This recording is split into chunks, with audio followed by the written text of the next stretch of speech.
I don't know who thought this was a good idea.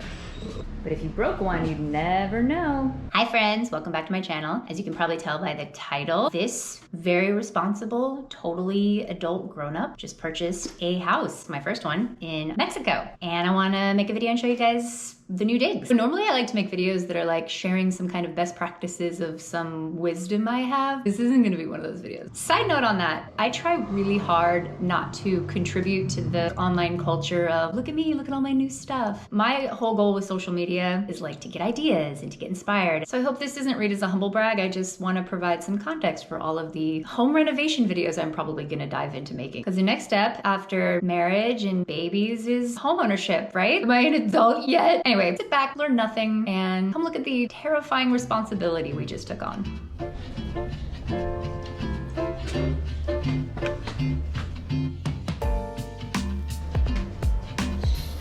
Okay, this is the first floor. It's like a single unit Airbnb kind of guest house. And this is our new home. Sweet home, floor number 2. It's got this massive balcony with a view.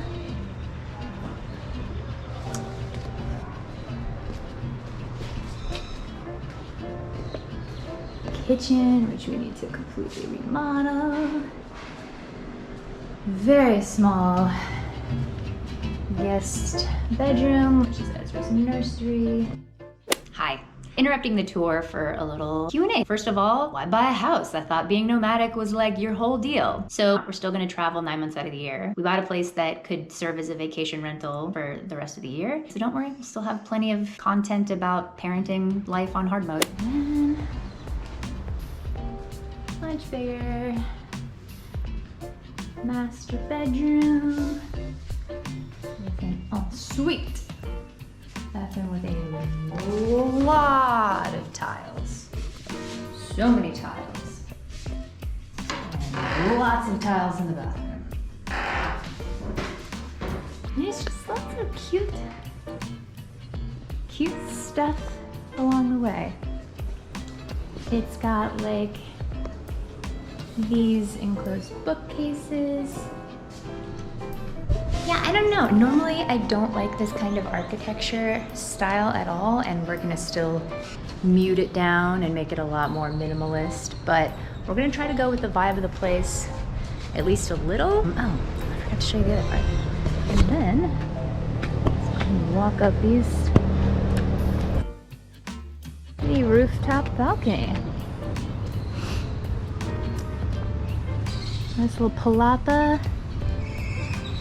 Another hammock and a sweeping view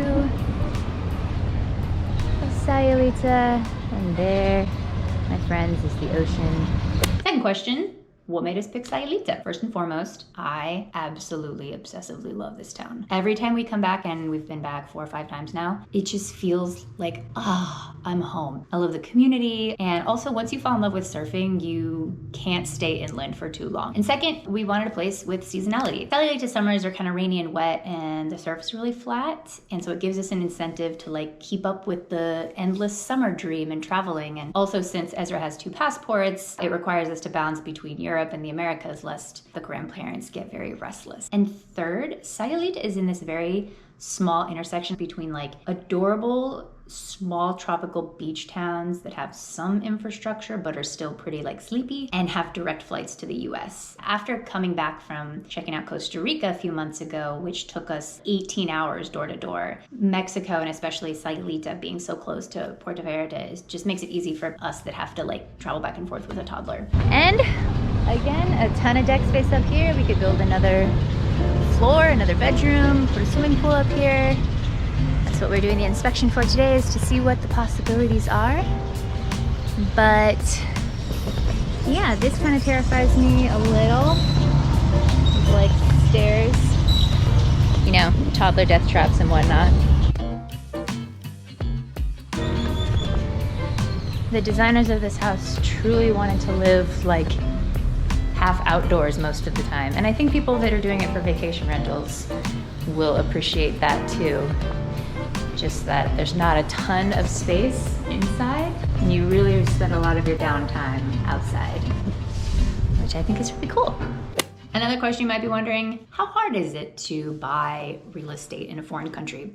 Turns out it was super easy, barely an inconvenience. Oh, really? If you've ever been to a beach town with a decently sized like tourist economy, you've probably seen that there's real estate offices like all over the towns. I'd always assumed due to the sheer volume of those stores and the fact that their signs were all in English, that there was a very streamlined policy for like foreign investment, and I was mostly right. Our process was actually pretty painless and pretty quick. One of our close pals here is a real estate agent. She's lived here for 20 years, so we did have a trusted friend guiding us through the process. You may have heard stories of people buying property in Mexico only to have it like confiscated and find out they don't have any legal rights. I found out that's actually a specific use case to Mexico, and it's because what people are trying to do is buy something called ejido land, which is land that was granted a long time ago to the indigenous community here, and it has a super complicated process to transfer ownership. Like you have to get 100% approval from everybody that was originally granted the land, and it's actually kind of hard to track all of those people down. Because it's this super timely process, even people that want to do it above board tend to skip steps, or people are really incentivized to cut around the legal system.